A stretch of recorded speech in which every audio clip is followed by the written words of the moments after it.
सातारा जिल्ह्यातील विश्वसनीय बातम्याचे एकमेव न्यूज चॅनल जनकल्याण न्यूजला सबस्क्राईब करा, लाईक करा, शेअर करा, कमेंट्स करा. डोंगराच्या कुशीत आणि निसर्गरम्य वातावरणामध्ये लाखो भाविकांचे श्रद्धास्थान असणारे तडवळे बोंबळे गावच्या हद्दीमध्ये गोसाईबुवा मंदिरास राज्याचे ग्रामविकास मंत्री व पंचायत राज्यमंत्री नामदार जयकुमार गोरे यांच्या माध्यमातून निधी उपलब्ध झाला. त्या कामाचे भूमिपूजन भारतीय जनता पक्षाच्या कार्यकारिणी सदस्य सोनियाताई गोरे यांच्या शुभ हस्ते नुकतेच पार पाडण्यात आले. यावेळी भारतीय जनता पक्षाचे खटाव तालुक्याचे माजी तालुकाध्यक्ष धनंजय चव्हाण, विधानसभा संयोजक विशालजी बागल, प्रसाद निंबाळकर, चंद्रकांत काळे, एटी काळेसर, वडजू नगरपंचायतचे माजी नगराध्यक्ष रवींद्र काळे, हरिभाऊ काळे, यावेळी काळे, माजी नगराध्यक्ष सचिन माळी, वृक्षारोपण नगरसेवक काकासाहेब विकास कामाच्या तसेच तडवळे गावचे सरपंच सौ रुपाली खाडे उद्घाटन करण्यात आले. यावेळी अनेक मान्यवर उपस्थित होते. यावेळी सोनियाताई गोरे म्हणाल्या की या परिसरात विविध विकास कामे दर्जेदार व्हावीत, तसेच हा परिसर पर्यटन स्थळ म्हणून विकसित व्हावा यासाठी भौतिक सुविधांची कोणतीही अडचण राहणार नाही याची प्रामुख्याने दक्षता घ्यावी. यामुळे परिसरामध्ये नागरिकांना त्याचा फायदा होईल. दळणवळणासाठी गती मिळेल.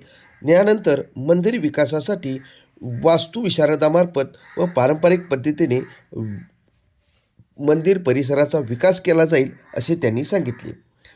यावेळी फॉरेस्ट विभागाचे तालुकाधिकारी आटपाडकर सर व त्यांचे सर्व सहकारी तसेच या कार्यक्रमासाठी बाळासाहेब काळे, निलेश करपे, प्रदीप खुडे, खटाव तालुका युवा मोर्चाचे तालुकाध्यक्ष अक्षय थोरवे, विनोद काळे, देवा काळे, जनकल्याण न्यूजचे संपादक पत्रकार JK काळे तसेच परिसरातील नागरिक व वडूज येथील काळे परिवारातील नागरिक बहुसंख्येने उपस्थित होते. जात असताना आम्हाला बऱ्याच अडचणी येत असतात की ते फॉरेस्ट आहे सोडून द्या, फॉरेस्ट आहे सोडून द्या. पण नाही, तुम्ही प्रामुख्यानं जर एखादी गोष्ट चांगली होणार असेल तर त्याच्यासाठी तुमचं सगळ्यांचं सहकार्य गरजेचं आहे. आम्ही करतच आहोत, करणारच आहे. खरं तर आता पाण्याचा इथून खालू पण जातंय, साईडनं पण कॅनल जाते. आपल्याला लिफ्ट करून पाणी खरं तर आणावं लागेल. तुम्ही पावसाळ्यात खरं खूप चांगली चांगली झाडं लावा, खूप चांगलं त्याचं बरंच 4 महिने आपल्याला त्याचा फायदा.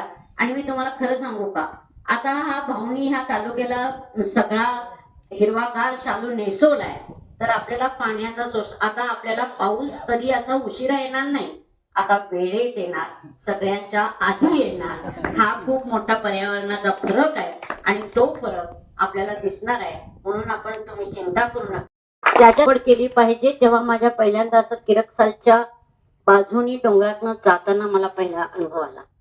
म्हणजे मला असं वाटलं की किती सुंदर आपण जंगल इथं करू शकतो किंवा त्याची किती सुंदर पद्धतीनं आपण त्याचं संवर्धन करू शकतो, किती चांगल्या पद्धतीनं आपण ह्या जंगलाची वाढ करू शकतो. कारण तिकडे ते बरेच सारे तरस किंवा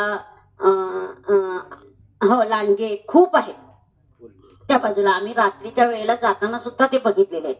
म्हणजे ते आम्ही इव्हन फलटणच्या घाटातनं जाताना पण बघितले. जे रम्य असं ठिकाण तिथं खूप सुंदर पर्यटन स्थळ होऊ शकतं. या पर्यटनामध्ये आपण खरं तर खूप काम करू शकतो. तुम्ही मगाशी यादी वाचली त्या पद्धतीने या त्या सर्व गोष्टींवर प्रामुख्याने लक्ष देऊन आपल्याला काम करावं लागेल.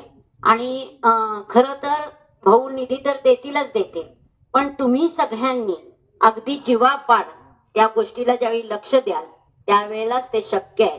नाहीतर आज आम्ही इथून गेलो आणि नंतर निवांत असं होता कामा नये. तुमची खूप मोठी इच्छा सगळ्या गोष्टीला असते, पण त्याच्या मागण्यानंतर त्याचा फॉलोअप घेणं, त्या मागणीनंतर त्याचं पूर्णपणे त्या कामाचा सगळा पूर्ण आराखडा आखणं किंवा त्या गोष्टी करण्यासाठी फॉरेस्ट ऑफिसरची गरज असते. आणि तुम्ही ते सगळेजण तुमच्या आत्ताच्या ह्या सगळ्या यंग जनरेशन मध्ये तो बहुतेक जास्त असावा असं वाटतंय. जनकल्याण न्यूजसाठी श्री JK काळे, तडवळे, खटाव.